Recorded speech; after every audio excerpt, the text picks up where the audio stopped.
안녕하십니까. 오늘도 좋은 날 주신 하나님께 감사드립니다. 오늘은 선한 양심 세 번째 시간입니다. 영을 따라 행하는 데 있어서 항상 이 증거를 가지는 것이 필요합니다. 이 증거가 매일 순간순간에 있어야 된다는 겁니다. 그것이 없이 수십 년 동안 그저 새벽 시간에 새벽 기도 틀림없이 해 예배 시간마다 한 번도 빠지지 않고 예배 드려 남들은 그렇게 못하는 사람이 허다하지요. 그러니까 그렇게 남보다 훨씬 더 공예배 새벽 기도 한 번도 빠지지 않아 그런 일들이 아무런 문제 없이 지금까지 순리롭게 그냥 쫙 내려왔다 치면 이런 분들이 굉장히 위험에 빠질 수 있다는 겁니다. 무슨 소리냐? 자기 계획과 자기 지금까지 경험에 자기 자신이 중심이 되어서 살아오고 신앙생활을 해왔던 그 모양대로 그냥 계속 가고 있다는 것 뿐입니다. 그럼 제가 그렇게 가는 것에 대해서 맞다 틀리다는 이야기는 저는 하지 않겠습니다. 단 이 방송을 보시는 분들한테 물어봅니다. 만약에 그렇게 성실하게 그렇게 잘하고 신앙생활을 하신다고 생각을 하고 오시는 사람이라면 신앙생활을 하시고 계신 분이라면 정말로 성령님과 교통하고 교제하며 성령님과 의논하고 이야기하면서 그렇게 지금까지 신앙생활을 해오셨습니까? 성령님과 교통하고 지도인도 받으면서 그렇게 공예배에 참석하고 그 다음에 새벽기도 한 번도 빠지지 않았으며 그 다음에 성령님으로부터 주시는 대로 기도 제목대로 기도하고 이렇게 하면서 살아오셨다고 하면 이거는 훌륭하신 신앙생활이라고 할 수 있습니다. 그러나 그렇지 않습니다. 왜냐? 신앙생활 지금 한국의 교회에서 지금 신앙생활 훌륭하게 잘한다고 하시는 분들이 제가 말하는 분들 그런 분들입니다. 새벽기도 한 번도 안 빠지고 공예배 한 번도 안 빠지고 교회 일 하기만 하면 앞장서서 열심히 내고 자기 개인적으로 돈 내가지고 일을 해나가면서 그 다음에 앞에 나가서 막 깃발 들고 나가는 것 그러는 일들을 하면은 교회에서 훌륭한 사람 그러다 보면 때 되고 시간 되다 보면 선거하게 되고 선교하다 보면 교인들이 신앙이 있어서 정말로 성령님으로부터 지도인도를 받으며 성령님으로부터 분별을 받아서 투표를 해야 되는데 그것이 아니고 전부 다 그냥 남 사는 대로 사는 모양대로 사는 사람들끼리 투표를 해서 투표하는 것이 지금 투표가 솔직히 저도 항존직이지만 항존직 뽑는 투표가 지금 현재 과연 인기 투표지 그분이 신앙적으로나 정말로 성령님과 교통교제하는 일들이 훌륭하고 그만한 분이 항존직이 되어서 우리를 대표해서 하나님의 일을 대리할 수 있는 사람이다 해서 투표해서 뽑히는 경우가 지금 과연 얼마나 있습니까? 없지 않습니까? 나랑 친한 사람, 나랑 누구랑 관계된 사람, 나한테 와서 투표해달라고 부탁해서 투표 찍어가지고 항존직 만들고 장로 만들고 그렇게 해서 장로님이 되시니 장로 되면은 큰 소리 치려고 할 수밖에. 국회의원이 돈 들여서 국회의원 되면 당연히 들어간 돈이 있으니 돈 빼먹고 싶은 그 마음이 생각이 나는 건 당연한 이치예요. 즉 애걸복걸해서 여기저기다가 투표해달라고 사정해가지고 장로 돼보세요. 그리고 장로 되기만 하면 어떤 목사님 말씀하시대요. 97%가 바뀐다고.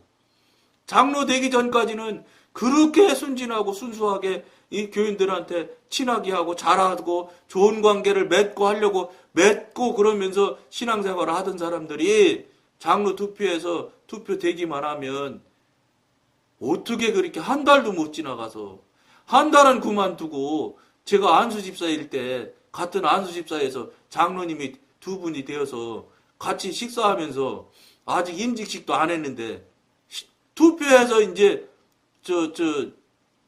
선출된 게 한 달 지난 다음에 그때도 아직도 임직식을 안 했으니까 안수집사지요. 그러니까 같이 안수집사들이랑 밥 먹으러 가는 자리에서 누가 묻더라고요. 정말로 장로 되면 잘하겠냐. 거기서 말이 싹 달라진 것을 보고 세상에 이렇게 해가지고 이런 식의 장로가 이런 식의 당회가 대한민국이 지금 이루어지고 만들어지고 있다는 거예요. 그러니까 교회가 할 수 있는 게 뭐가 있겠어요? 없지요. 성령님으로부터 지도인들을 봤습니까? 성령님으로부터 목소리를 한번 들어보기를 합니까? 그러니까 어떻게 하냐? 자기 생각대로 모든 것을 당해서 결정을 하는 거예요. 그러니까 나랑 관계 있는 사람이 예산 좀 올려달라고 하면 올려줘요. 올려주자고 하고. 왜냐? 네 돈이야 내 돈이야. 그리고 내가 좀 싫어하는 사람 있다? 예산 안 올려줘. 이런 말할 수 없는, 하나님은 그만두고 인간도, 사람의 관계도 상식선도 벗어나지, 상식선도 안 되는 수준에서 당회에서 결정하고 결의를 하다 보니 교회가 바르게 가는 교회가 어디 있습니까? 지금 애지간한 교회는 말썽나지 않는 교회가 없지 않습니까? 대한민국 교회가 지금. 저 다니는 교회도 장로님이라는 분이 무슨 일을 어떻게 잘못했는지는 모르겠지만 공동의회를 해가지고 그 장로를 권고사직을 시키는 결정을 하는 그런 참 황당무계한 일들을 교회에서 일어납니다. 어떤 교회, 저 친구가 그 교회 장로입니다. 그 교회는 4명을 한 번에 권고사직하는 결의를 했다고 내가 인터넷 뉴스에서 봤어요. 이런 얼토당토한 일들을 지금 대한민국에 곳곳에서 일어나는 겁니다. 재정 문제가 제대로 된 교회가 몇이나 있습니까? 세상법에도 합당하지 못하는 재정 관계가 너무 많기 때문에 교회란 교회는 지금 재정 문제가 난리가 지금 발생이 안 나는 교회가 없다시피 되고, 그러다 보니까 어떻게 되겠습니까? 교인들이 헌금 안 해요. 이런 일들을 하면서도 아무렇지도 않게 이제 신앙생활 잘하고 있고, 정말로 그런 사람한테 물어보십시오. 특징이 있어요. 신앙생활이 거의 어린데 수준일수록 낮으면 낮을수록 천국 가는 것, 저 선생님 천국 갈 자신 있습니까? 그러면 손 뻐쩍뻐쩍 들어요. 천국 간다고. 신앙이 낮은 사람이면 낮은 사람일수록 천국 간다고 저 손 빨리 드는 사람입니다. 깊어지고 정말로 성령님과 교통하고 교제하면서 성령님의 책망을 받아가며 성령님으로부터 지도인도 받는 훈련을 받아가며 영성 훈련을 하고 있는 저 신령한 그리스도인 같으면 천국 간다는 거 그렇게 쉽게 손 못 들어요. 왜냐? 자기 자신을 너무 잘 알거든요. 찔리거든요. 양심이 움직이거든요. 양심이 죽었으니까 움직이지 않으니까, 아무렇지도 않으니까 내가 장로니까 직분 가지고 천국 가는 줄 알고 손 번쩍번쩍 드는 거예요. 헌금 좀 많이 하면 신앙생활 잘한 것으로 잘못된 착각에 빠지는 겁니다. 이런 일들이 지금 대한민국에 정말 부지기수로 일어나지 않습니까? 지금 대도시의 교회만 그렇겠습니까? 안 그렇습니다. 이것도 사단이 하는 일이니까요. 이거 다 사단의 교회예요. 사단의 영향 안에서 움직이는 것이에요. 그러니까 전국적으로 다 퍼졌을 것입니다. 시골 교회마저도 지금은 온전한 교회 많지 않을 거라고 봅니다. 온전한 목사님이 목회하시는 교회만 온전할 것이지, 그렇지 않으면 육신적으로나 인간적으로 목회하시는 교회치고 제대로 될 수가 없습니다. 이건 영적인 원리예요. 육신적으로, 이 사단적으로, 마귀적으로 목회를 하고 마귀적으로 교회를 끌어가는데 무슨 재주로 하나님의 뜻이, 하나님의 목적대로 교회가 이루어질 것 같습니까? 절대 그건 불가능합니다. 그럼 성령님이 없으니까 일어날 수가 없지요. 그런 일이 생겨날 수가 없고 일어날 수가 없는 당연한 결과지요. 쌈박질하고 권고사직하고 내쫓고 담임 목사 불신임해서 내쫓고 뭐 별짓을 다 하지 않습니까? 그러다 보니까 구멍이 숭숭숭숭 뚫려 있으니까 이상한 데서 교회 치고 들어가서 교회 홀랑 뒤집고 없고, 여러분 추수꾼? 신천지들이 왜 왕성하게 행동할 수 있겠습니까? 구멍이 그만큼 많으니까. 왜냐? 물어보면 아는 게 하나도 없어요. 신천지만큼도 몰라요. 물론 많이 알면 최고냐? 그렇지가 않다는 거예요. 그건 아니지만은 그만큼 구멍이 뻥뻥 뚫려 있기 때문에 펑펑 넘어가는 거예요. 목사님도 꼼짝 못하고 넘어간다면서요. 그런 분도 있지만, 응? 여러분 유튜브에서 박보영 목사님 설교 들어보십시오. 그 목사님네 교회는 오히려 신천지에서 사람을 보낸다잖아요. 그래서 신천지 사람들 전도하고 신천지 사람들 새롭게 바뀌게 하려고. 그런 교회도 있는데 오히려 일반 모든 교회는 신천지 출입금지라고 다 붙여놓습니다. 왜냐? 감당할 재간이 없거든요. 재간이 없어야 당연하죠. 실력이 돼, 뭐 아는 게 있어. 이런 문제에 대해서 아무렇지도 않게 신천지만 뭐라고 하고 신천지 욕만 하고 신천지만 모두게 막으면 될 것처럼 바보 같은 짓으로 하고 있는 거예요. 우리가 스스로 지킬 수 있는 자력을 자기가 스스로 자기 그 능력을 키워놓으면 신천지 아니라 만천지라도 소용없어요. 그들하고 해서 그들한테 홀딱홀딱 넘어갑니까?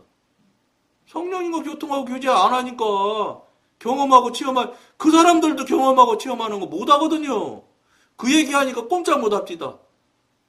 나도 얘기해 본 적이 있거든요. 경험하고 체험하지를 못하니까 지금 현대 교인들이 못하니까 못하는 사람이 와가지고 그럴듯한 얘기랑 홀딱홀딱 넘어가서 다 그런 문제가 나는 거예요. 내성을 기르시면 그런 것이 아무리 외부 세력이 들어와도 내가 내 스스로 지켜낼 수 있는 능력이 있으면 세균이 암만 들어와도 소용없는 겁니다. 그거. 내 능력이 방어력이 떨어질 때 병으로 나타나고 암으로 나타나는 거라면서요. 우리나라 한국교회가 지금 그렇게 연약해져 있다는 거예요. 겉으로는 막 엄청나게 어마어마한 규모고 어마어마한 물질을 쌓았는데지만 사실적으로 신앙적으로 들어가 볼 때는 구멍이 숭숭숭숭 나 있다는 거예요. 이런 것에 대해서 아무도 말하지 않고 아무도 경고하지 않는다면 이 시대에 어떻게 우리가 이 시대를 바르게 살아나겠습니까? 심각한 일이라는 겁니다. 다른 사람은 하나님께서 우리를 어떻게 인도하셨는지 충분히 알지 못하기 때문에 다른 사람이 말하는 것은 잘못될 수도 있습니다. 사도들이 그 당시에 성도들에게 오해를 받고 그릇된 판단을 받았던 것처럼 남들은 우리를 과대평가하여 지나치게 칭찬할 수도 있습니다. 때때로 이들은 우리를 과대평가하여 지나치게 칭찬할 수도 있습니다. 많은 경우에 사람들은 우리가 실제로 주님을 따르고 있을 때 우리를 비판하는가 하면 또 어떤 때는 우리에게 나타나는 일이 일시적인 감정의 폭발이나 우리 자신의 지혜로운 생각의 결과에 지나지 않는 것인데도 그것을 보고 우리를 칭찬하기도 합니다. 그러니까 낮은 단계의 신앙에 있는 사람들이기 때문에 조금만 신령하고 조금만 그럴듯한 이야기를 하면은 금방 칭찬하고 막 대단한 것처럼 이야기를 한다고요. 그러니까 우리 이 방송을 보시는 영적으로 성령님의 지도인들로 영성 훈련을 받는 사람들, 즉 성령님으로부터 훈련을 받는 이 방송을 보시는 분들은 주변에서 칭찬하는 소리에 절대로 흔들리거나 그거에 영향받으시면 안 됩니다. 주변에 한국 교인들은 특징이 있습니다. 남한테 싫은 소리 안 하려고 하는 특징이 있습니다. 그러니까 속으로는 아니면서도 겉으로는 훌륭하다고 입에 발린 소리 하는 경우를 무수히 많이 봤습니다. 즉 무슨 소리냐? 교인과 교인 관계에서 다른 사람은 믿을 사람이 믿을 존재라는 것으로 생각하시면 안 된다 이런 뜻입니다. 사람은 믿을 존재가 아니고 사랑해줄 존재일 뿐이지 그분이 하는 말이 그럴듯하게 믿으라는 얘기는 절대 저는 권해드리지 않습니다. 제가 하는 소리일지라도 제가 경험과 체험을 여러분과 나눌 뿐이지 여러분들은 믿으면 안 됩니다. 여러분들이 믿음 단계로까지 가시려면은 그 내용을 가지고 성령님과 교통하고 교제하면서 기도하면서 성령님으로부터 지도인들을 받으셔서 여러분들에게도 그런 일들이 맞는지 확인을 분명히 하셔가면서 단계별로 성령님으로부터 지도인들을 받으셔야 됩니다. 그저 저도 일개 한 사람일 뿐입니다. 부족하고 연약하고 정말로 여러분 앞에 서기 부끄러운 존재일 수밖에 없는 자이라는 것을 여러분한테 고백하면서 단지 먼저 경험하고 체험한 일이 조금 있으니까 여러분한테 그걸 먼저 나누고자 해서 이 방송을 하는 것이지 제가 여러분보다 무엇이 나은 거 있었냐 절대로 나은 거 없습니다. 정말로 죄송하고 부끄러울 존재이라는 것을 늘 여러 차례 방송에서 여러분들에게 말씀드리고 있는 사실이 있는 것이 실제 현재입니다. 제 자신의 실제입니다. 따라서 외부의 칭찬이나 비판은 그리 중요하지 않습니다. 이게 쉽지 않습니다. 그런데 귀에 들리는 소리, 외부에서 특히나 칭찬하고 잘한다, 신령하다 이런 소리에 여러분들 안 넘어가기가 정말로 어렵습니다. 그러니까 어떻게 해야 되겠습니까? 첫째, 들어서 안 넘어지기가 어려우니까 듣지 마시는 게 제일 좋습니다. 왜냐? 그럼 맨날 듣지 말아야 되냐? 아닙니다.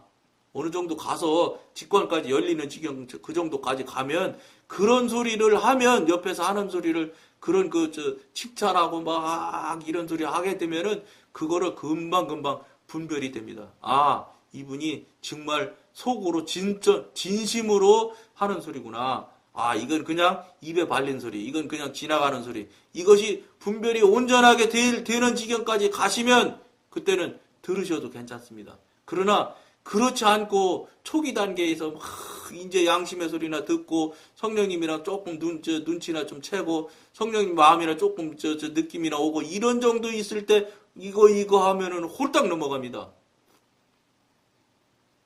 그 영성의 길이 여러분 결코 만만하지 않다는 걸 꼭 명심하셔야 됩니다.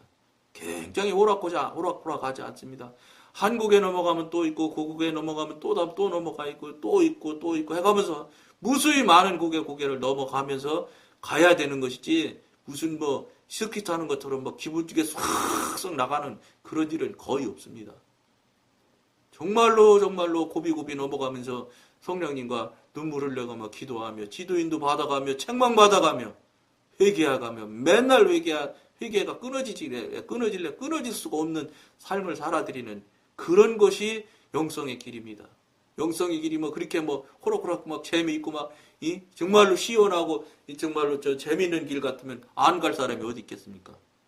그렇기 때문에 좁은 길로 가는 사람이 이 시대에 정말로 소수라는 것을 이야기하는 겁니다. 그러니까 어려운 길입니다. 쉬운 길 아닙니다. 마음 단단히 먹으시면서 이 방송 보시며 같이 가시기를 여러분한테 같이 교통합니다. 그러나 우리의 거듭난 양심이 증거하는 바는 중차대한 의의를 지닙니다. 우리는 양심이 어떻게 우리에게 증거하는가에 대하여 각별한 주의를 기울여야 합니다. 예민해지셔야 됩니다. 예민해지십니다. 성령님과 깊은 관계를 맺게 되면 저절로 예민해집니다. 이게 무슨 소리인지 여러분들이 빨리 이해하고 동의할 수 있는 정도까지 가셨으면 좋겠습니다. 양심은 우리를 어떻게 평가하고 있습니까? 양심이 우리를 외식하는 자라고 책망하지 않습니까? 그렇지 않으면 우리가 사람들 가운데 거룩함과 진실함으로 행했다고 증거하십니까?